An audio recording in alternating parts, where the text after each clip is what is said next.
Hey guys, this is Colton from Weaponries, bringing you a quick installation video today on exchanging the curved bow trigger to the flat face trigger. So what you want to do is come in with your 3/32 Allen key. Just take these two screws loose.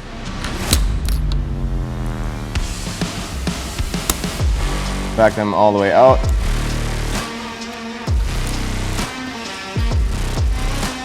Set them both aside. And you want to lift the trigger bar up carefully, slide the front bushing off, and then the trigger and dowel. And we'll take the dowel pin out, switch it into the flat face, bring that back onto the trigger bar, slide it into the rear bushing, and then slide the front bushing back over it. Then you want to get these both back into place. From there, we'll line the trigger up, set our two screws back in, and we want to put them down lightly to begin with so we can still get some adjustment out of it.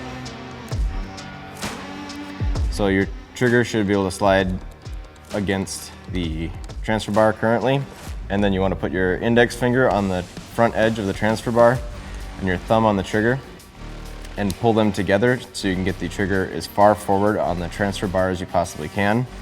And then from there, we will lock them down onto the transfer bar and ensure that you still have proper operation.